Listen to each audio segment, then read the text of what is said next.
umaga mga parikoy. Bagong tutorial video na naman tayo ngayon. So ang topic natin ngayon ay kung paano mag-calculate ng travel saka bigat ng offset ng cable tray at ano bang formula ang ginagamit pag ganitong mag-calculate ng travel saka bigat sa offset ng cable tray. So bago nga pala tayo mag-umpisa sa topic natin, kung hindi pa kayo nakapag-subscribe sa aking channel, huwag kalimutan mag-subscribe para lagi kayong ma-update sa mga i-upload kong mga video. So proceed na tayo ngayon pare ko sa kung paano mag-calculate ng travel sa bigat sa offset ng cable tray. So unang-una pala dito mga pare ko, yung formula pa lang ginagamit dito ay sine sa tangent. Itong dalawa na to. Itong sine ay para sa travel. Yan. Ito namang tangent para sa bigat niya.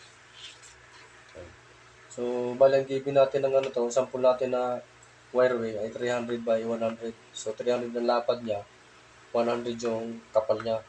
Tapos yung distance na hahanapin natin ito, yung sheet niya, 500 mm, tsaka 500 mm or 50 centimeters.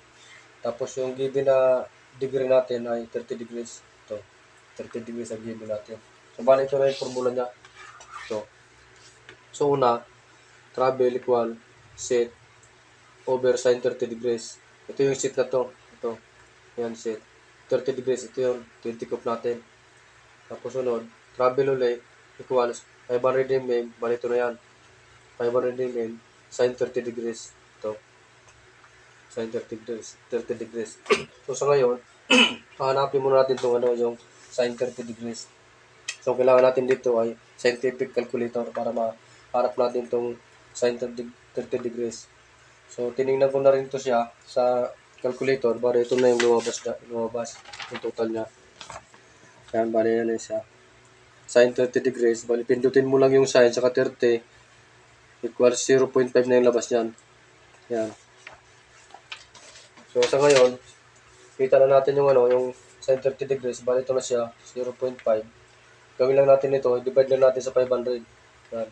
500 divide 0.5. Bali ito na yung labas niya, yung total niya. 1,000 mm. Yan ang lumabas. Pag-convert natin sa centimeters, 100 centimeters lang yan or 1 meter. Yan. Yan. Ganun lang kadali magawa ng travel sa offset mga parikoy. Ito lang. Ito lang yung formula ang gagamitin natin.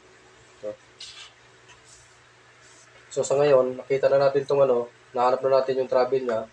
Proceed naman tayo dito sa sa bigat niya. So, sim lang din ang niyan, sukat ng wireway. Tapos yung degree niya, sim lang din. So, ito yung degree natin. So, bawat bigat pala nito ay 30 degrees yan, bawat bigat. Ito. So, gagawin lang natin ito, hatiin lang natin to. So, 15 degrees, 15 degrees. So, sa ngayon, bali ito na yung formula niya. So, unang-una, bigat equals tangent 15 times 300. Ito palang 300, ito yung lapad ng cable tray. Ta-times lang natin to yung tangent 15 times 300. So sa ngayon, hahanapin mo natin itong yung tangent 15. So ganun din, calculator na kailangan natin na scientific. So tinignan ko na rin siya. Pala ito na rin ang lumabas. Ito na yung total niya. Ito. Yan.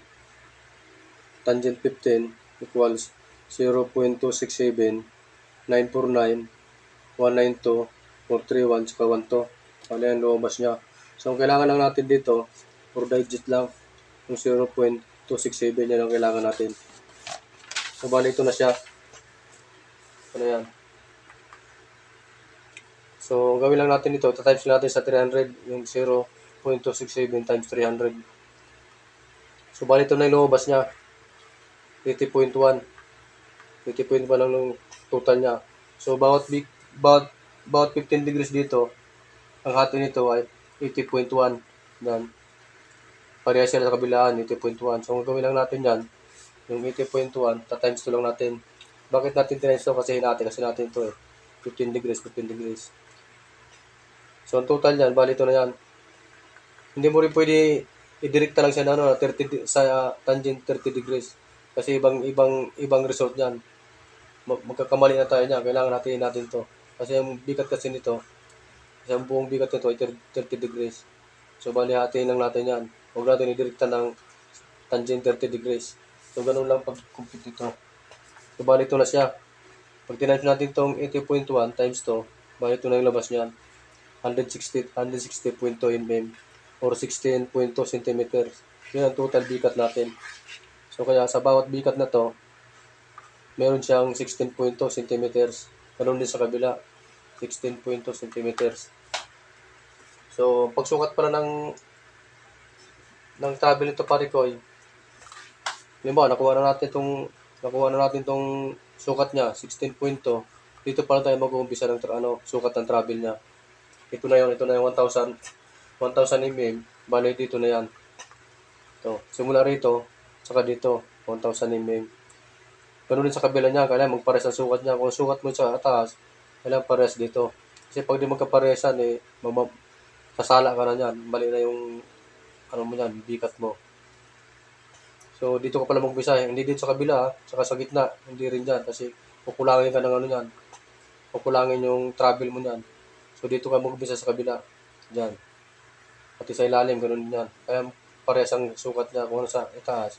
Ganun din sa ilalim. So, ganun lang kadali pare ko yung mag-compute ng pikat sa offset ng cable tray. Tsaka itong formula gagamitin. So, ganun lang kadali pagkuha ng computation ng travel niya sa bikat. So, ganun lang ka simple pare ko yung pagkuha ng travel tsaka bikat ng offset sa cable tray. So sa ngayon, hindi tayo makapag-actual kasi medyo malapad kasi yung given natin na sample natin ay 300 by 100. Kaya hindi tayo makapag-actual. So siguro sa sunod na video natin, pag may available tayo na ganun kalapad subukan natin mag-actual para makita natin kung sakto ba talaga itong yung formula niya. Yung 1,000 yung travel niya, saka 16.2 yung bigat niya. So, yun lang mga pare ko. Salamat sa panonood.